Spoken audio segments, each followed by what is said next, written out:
بسم اللہ الرحمن الرحیم۔ آج میں آپ کے سامنے یہ بتلاؤں گا کہ جنازے کے دن عزتیں کس کو ملتی ہیں۔ جنازے کے دن اس آدمی کو عزتیں ملتی ہیں جو آدمی اپنی ساری زندگی اسلام کے لیے وقف کر دیتا ہے، اللہ اور اس کے رسول کے ساتھ محبت کرنے والا ہوتا ہے اور اللہ اور اس کے رسول کی اطاعت کرنے والا ہوتا ہے۔ دنیاوی بندے کو جنازے کے وقت الوداع کرنے کے لیے دنیا دار لوگ ہوتے ہیں، اور جب یہ اللہ کا بندہ فوت ہوتا ہے جس نے ساری زندگی اپنے اسلام کے لیے وقف کی ہوتی ہے، تو جب اس کا جنازہ ہوتا ہے تو اس کے جنازے کو الوداع کرنے کے لیے اللہ کے فرشتے نازل ہوتے ہیں اور نیک صالح لوگ اس کے جنازے کے اندر شریک ہوتے ہیں جو اس کے لیے دعائیں کرتے ہیں۔ صحیح بخاری کے اندر آتا ہے، سیدنا انس رضی اللہ تعالیٰ عنہ بیان فرماتے ہیں کہ ایک دن نبی علیہ الصلوۃ والسلام کے سامنے سے ایک جنازہ گزرا، تو صحابہ اس جنازے کے بارے میں اچھے کلمات کہہ رہے تھے، تو آپ علیہ الصلوۃ والسلام نے فرمایا واجبت، اور بعض روایات میں یہ آتا ہے آپ نے 3 مرتبہ یہ فرمایا واجبت واجبت واجبت۔ پھر تھوڑی دیر بعد ایک اور جنازہ گزرا تو لوگ اس کے بارے میں برے بھرے کلمات کہہ رہے تھے، تو آپ علیہ الصلوۃ والسلام نے فرمایا واجبت واجبت واجبت۔ سیدنا عمر رضی اللہ تعالیٰ عنہ نے پوچھا یا رسول اللہ صلی اللہ علیہ وسلم یہ واجبت سے کیا مراد ہے؟ تو آپ علیہ الصلوۃ والسلام نے فرمایا کہ جب پہلا جنازہ گزرا اور تم اس کے بارے میں اچھے کلمات کہہ رہے تھے، اس کے بارے میں خیر کے کلمات کہہ رہے تھے، تو میں نے یہ کہا واجبت واجبت واجبت، اس آدمی کے اوپر جنت واجب ہوگی، اس آدمی کے اوپر جنت واجب ہوگی، اس آدمی کے اوپر جنت واجب ہوگی۔ اور جب دوسرا جنازہ گزرا تم اس کے بارے میں برے بھلے کلمات کہہ رہے تھے، تو میں نے کہا واجبت، اس کے اوپر جہنم واجب ہوگی، اس کے اوپر جہنم واجب ہوگی، اس کے اوپر جہنم واجب ہوگی۔ تو میرے بھائیوں، اس حدیث سے پتہ یہ چلتا ہے کہ جو دنیا کے اندر رہ کے اچھے کام کرتا ہے، اللہ اور اس کے رسول کی اطاعت کرتا ہے اور اللہ اور اس کے رسول کی فرما برداری میں زندگی گزارتا ہے، جب یہ فوت ہوتا ہے یہ آدمی، تو اس کے بارے میں جب لوگ اچھے کلمات کہتے ہیں یہ اس کی جنتی ہونے کی نشانی ہے۔ اسی طرح جب کوئی آدمی فوت ہو، ماں کہے کہ میری آنکھوں کی ٹھنڈک ہے، اور والد کہے یہ میرا بہت ہی فرما بردار بیٹا تھا، پڑوسی اس کے بارے میں یہ گواہی دے یہ میرا پڑوسی بہت ہی اچھا آدمی تھا، کبھی اس نے میرے ساتھ بد اخلاقی نہیں کی، دکاندار کہے یہ بہت ہی اچھا آدمی تھا، پارٹنر کہے یہ بہت ہی اچھا آدمی تھا، اس نے کبھی وعدہ خلافی نہ کہی، اور اسی طرح مسجد کا امام کہے یہ بہت ہی نیک صالح آدمی تھا، 5 وقت کا نمازی تھا، تو اللہ رب العزت آسمان سے یہ پکارتے ہیں کہ میں نے تمہاری ساری کی ساری گواہیاں سن لی، میں نے اس آدمی کو معاف کر دیا۔ اسی طرح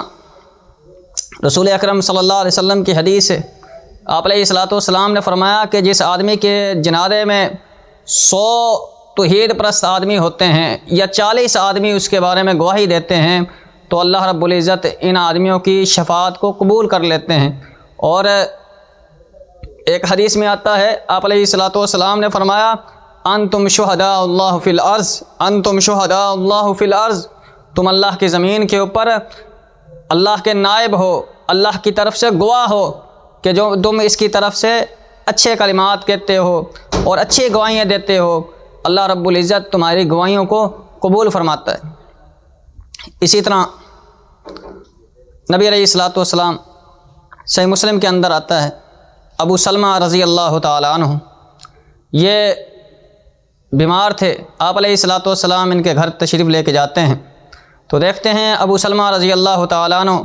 فوت ہو جاتے ہیں اور روح ان کی پرواز ہو جاتی ہے۔ آپ علیہ الصلوۃ والسلام آنکھیں بند کرتے ہیں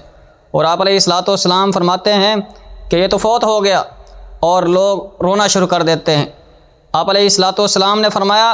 لا تدعوا علی انفسکم الا بخیر، تم لوگ ابو سلمہ کے بارے میں اور اپنے بارے میں ایسی بات نہ کہنا مگر خیر کی بات کہنا، بھلائی کی بات کہنا تم اپنے نفسوں کے اوپر اپنے لیے۔ کیوں؟ یہ جو موقع ہوتا ہے یہ بہت بڑا صدمہ ہوتا ہے جب کسی کا والد فوت ہو جائے اور کسی کا بیٹا فوت ہو جائے، تو آدمی شدید غم کے اندر اپنے غم کے اوپر بے قابو پاتے ہوئے یہ کہہ دیتا ہے کہ میں لوٹ گیا، میں مر گیا، میرا ستیہ ناش ہو جائے۔ تو نبی علیہ الصلوۃ والسلام نے فرمایا کہ اس وقت تم اپنے بارے میں خیر کے کلمات کہا کرو۔ کیوں کہ اللہ کے فرشتے کیا ہے، یؤمنون علی ما تقولون، آمین کہتے ہیں۔ اگر آدمی اس موقع پر کہے کہ میرا ستیہ ناش ہو گیا، اللہ کے فرشتے کہتے ہیں آمین۔ اگر آدمی کہے میرا کچھ نہیں بچا، تو اللہ کے فرشتے آمین کہتے ہیں۔ تو میرے بھائیوں، نبی علیہ الصلوۃ والسلام نے یہ درس دیا ہے کہ جب کسی کی کوئی فوتگی ہو جائے تو اس کو اچھے کلمات اپنے لیے بھی کہنے چاہیے اور میت کے لیے بھی کہنے چاہیے۔ پھر آپ علیہ الصلوۃ والسلام نے ابو سلمہ کے بارے میں 7 دعائیں کی اور امت کو بتلا دیا کہ جب میت کے لیے تم نے جانا ہے تو وہاں بیٹھ کر ان کے لیے دعائیں کرنی ہے۔ تو راوی کہتا ہے مجھے 6 یاد ہیں اور ایک میں بھول گیا ہوں۔ آپ علیہ الصلوۃ والسلام نے یہ دعا کی، اللہم اغفر لی ابی سلمہ، اللہ ابو سلمہ کو معاف کر دے، وارفع درجتہ فی المہدیین، اللہ ابو سلمہ کو کے درجات کو بلند کر دے، فی المہدیین، جو تیرے ہدایت یافتہ بندے ہیں اللہ ان کے اندر ان کے درجات کو تو بلند کر دے، تو رکھ دے۔ اور پھر آپ نے تیسری دعا یہ کی، وَخْلُفْهُ فِي عَقْبِهِ فِي الْغَابِرِينَ، اللہ جو ابو سلمہ کے پیچھے بھی بچے ہیں اور دوست احباب ہیں، اور اللہ تو ان کا نگران بن جا، ان کا محافظ بن جا، ان کا جانشین بن جا۔ اور چوتھی دعا یہ کی،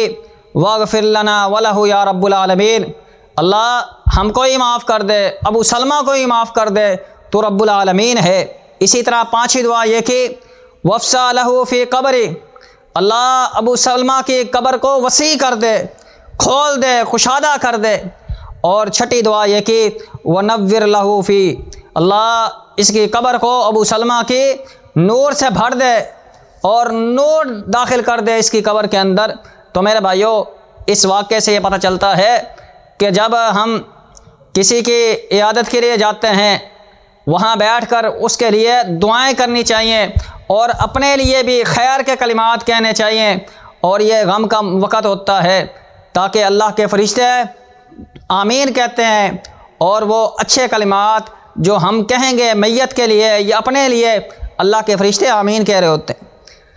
اسی طرح نبی علیہ الصلوۃ والسلام کے ایک صحابی ہیں سیدنا سعد بن معاذ رضی اللہ تعالیٰ عنہ، ان کا تعلق بنو اشل قبیلے سے تھا اور یہ اوس قبیلے کے سردار تھے، بڑے مالدار تھے، وڈیرے تھے، ذمہ دار تھے اور نبی علیہ الصلوۃ والسلام سے بڑی محبت کرنے والے تھے۔ تو غزوہ خندق کے موقع پر ان کو ایک تیر لگتا ہے ان کے بازو کے اندر، تو خون بہتا ہے جس کی وجہ سے یہ شہید ہو جاتے۔ نبی علیہ الصلوۃ والسلام فرماتے ہیں میرے صحابہ جلدی سے چلو، ہم اس کو غسل دیتے ہیں، اگر ہم لیٹ ہو گئے تو اللہ کے فرشتے نازل ہو جائیں گے اس کو غسل دینے کے لیے۔ آپ علیہ الصلوۃ والسلام تشریف لے کے جاتے ہیں، سیدنا سعد کو غسل دیتے ہیں اور آپ علیہ الصلوۃ والسلام سیدنا سعد کا جنازہ پڑھاتے ہیں۔ اور آپ علیہ الصلوۃ والسلام نے فرمایا میرے صحابہ آج سعد کی روح کو لینے کے لیے آسمان سے اللہ کے 70,000 فرشتے نازل ہوئے ہیں، اور آج سے پہلے کبھی نہیں یہ فرشتے دنیا کے اندر آئے، یہ پہلی مرتبہ یہ 70,000 فرشتے نازل ہوئے۔ اور جب روح سیدنا سعد کی آسمان کی طرف جاتی ہے، آسمان کے سارے دروازے کھول دیے جاتے ہیں، اور نبی علیہ الصلوۃ والسلام نے فرمایا اہتز لہ عرش الرحمن، اللہ رب العزت کا عرش جو خوشی کے ساتھ جھوم اٹھتا ہے، اللہ رب العزت کا عرش۔ تو آج سعد کی روح آ رہی۔ تو میرے بھائیوں کتنا مقام دیا اللہ رب العزت نے سیدنا سعد کو، جنازے کے وقت نبی علیہ الصلوۃ والسلام غسل دیتے ہیں اور آپ علیہ الصلوۃ والسلام نے جنازہ پڑھایا۔ اسی طرح صحیح مسلم کے اندر آتا ہے اور دیگر کتابوں کے اندر یہ واقعہ موجود ہے، سیدنا عبداللہ بن عمر بن ابی سراح، یہ ابی حرام، یہ سیدنا جابر کے والد ہیں، عبداللہ بن عمر بن حرام، احد کے وقت سیدنا عبداللہ بن عمر بن حرام اپنے بیٹے جابر کو بلاتے ہیں اور کہتے ہیں کہ میرا دل یہ کہتا ہے کہ میں اس غزوے کے اندر شہید ہو جاؤں گا، اور میری 9 بیٹیاں ہیں، تیری 9 بہنیں ہیں، اور میرے اوپر قرض بھی ہے، تو نے اپنی بہنوں کی دیکھ بھال کرنی ہے اور میرا قرض بھی اتار دینا ہے۔ برکہ غزوہ احد یہ مارکہ ہوتا ہے تو سیدنا عبداللہ بن عمر بن ابی حرام سب سے پہلے جو صحابی ہوتے ہیں وہ شہید ہوتے ہیں۔ دشمن نے ان کا مسلح کر دیا۔ مسلح سے مراد یہ ہے ناک کاٹ دیتے ہیں، کان کاٹ دیتے ہیں، خلیہ بگاڑ دیتے ہیں جسم کا۔ تو صحابہ اکرام نے ویسے ہی ان کو کپڑے کے اندر لپیٹا اور نبی علیہ الصلوۃ والسلام کے پاس لے کے آئے۔ سیدنا جابر بار بار کہہ رہے تھے کہ مجھے چہرہ دیکھنے دے، صحابہ روکتے تھے، سیدنا جابر بھی رو رہے ہیں، اور نبی علیہ الصلوۃ والسلام نے پھر ہے نا سیدنا جابر رضی اللہ تعالیٰ عنہ کو یہ غمزدہ ہو گیا، تو آپ علیہ الصلوۃ والسلام نے فرمایا جابر افلا ابشرک، میں تجھے خوشخبری نہ دوں کہ جب تیرا والد اللہ رب العزت سے ملا، اللہ نے تیرے والد کے ساتھ کیا سلوک کیا؟ تو جابر کہتے ہیں بلا کیوں نہیں یا رسول اللہ صلی اللہ علیہ وسلم۔ آپ علیہ الصلوۃ والسلام نے فرمایا کہ تیرے والد کے ساتھ اللہ رب العزت نے ان کو زندہ کیا اور ان سے ڈائریکٹ بات کی، اور آج سے پہلے اللہ رب العزت نے کسی سے آمنے سامنے بات نہیں کی۔ وَكَلَّمَ أَبَاكَ كِفَاحًا، اور تیرے والد سے اللہ رب العزت نے آمنے سامنے ڈائریکٹ بات کی۔ یہ مقام اللہ رب العزت نے سیدنا جابر کے والد عبداللہ کو دی۔ اور اللہ اکبر کبیر، صحابہ بیان کرتے ہیں جب سیدنا عبداللہ کی ابھی ان کو قبر میں نہیں رکھا تھا تو ایک آسمان سے پرندہ آتا ہے اور سفید پرندہ ان کے کفن کے اندر گھس جاتا ہے، کافی دیر تک ان کے کفن کے اندر رہتا ہے۔ تو اسی طرح صحابہ بیان کرتے ہیں کہ جب سیدنا عبداللہ کا جنازہ پڑھایا اور ان کو دفنایا،